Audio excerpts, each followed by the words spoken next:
The Industrial Revolution has matured into several changes over time. Simple example.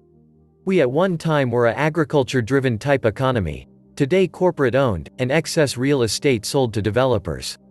Then we had WW2, and the expansion post-WW2. Today we have access to slave labor with no benefit cost and tax shelters for multinationals. Now automation and the digital world are front and center. Guessing how this phase will mature is anyone's guess. Some cities will continue to grow, but migration out of cities will surge, particularly to exurbs 50 miles or more from a city center, giving rise to new micro-economies where people live, work and play. By 2025, the U.S. exurban population could outstrip the urban center population. This makes particularly good sense for the burgeoning retirement generation and other population segments that are at a disadvantage in the crowded, congested, high-cost big cities. Move to a smaller town environment with more space and be able to leave their residences again without the fear of running into stressed people not doing well in these highly competitive, often desperate conditions, like the homeless and protesters, who can't afford the rents and don't have the skills to compete in specialized jobs. Their quality of life would be much better in making those moves, to an environment much more favorable to those starting over. They don't have to move to a foreign country to be able to live a quality life again. Most small-town American communities are way better, with all the amenities of modern life except living in the highest densities that are largely unnecessary for them.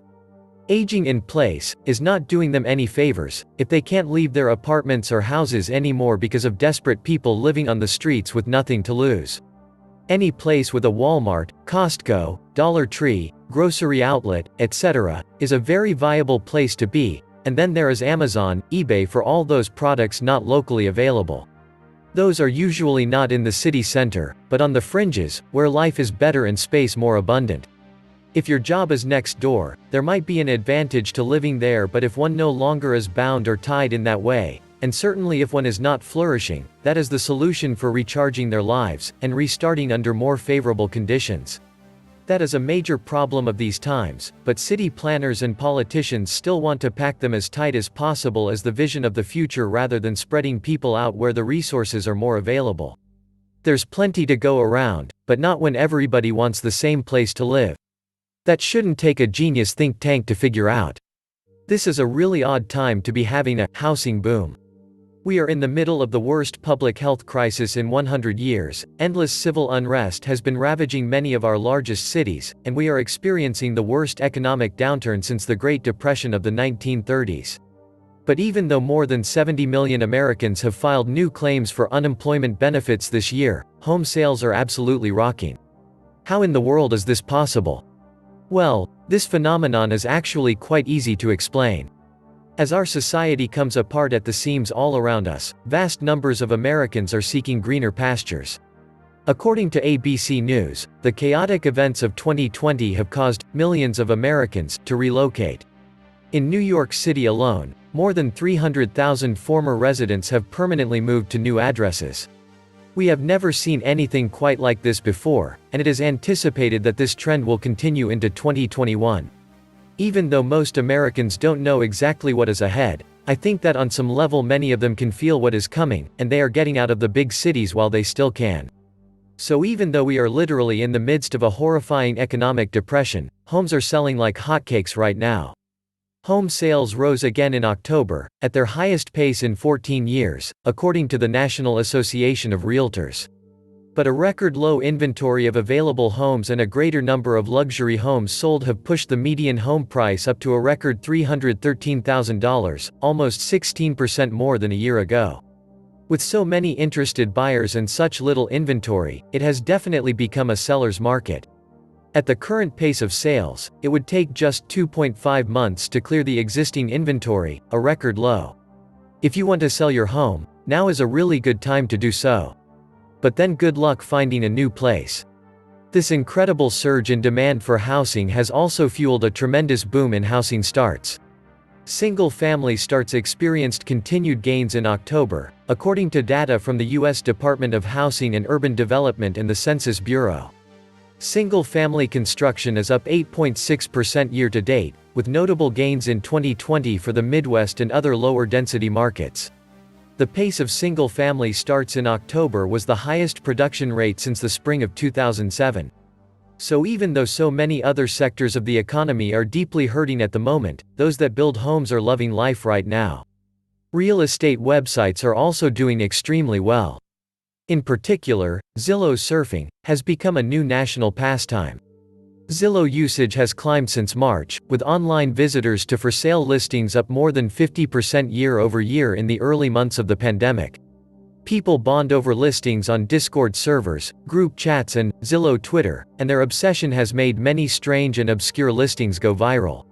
Curbed, a website covering city life, real estate and design, recently started a column called My Week in Zillow Saves, in which people, myself included, share the homes they've admired on the site. If you can believe it, Zillow surfing has become especially popular among teenagers.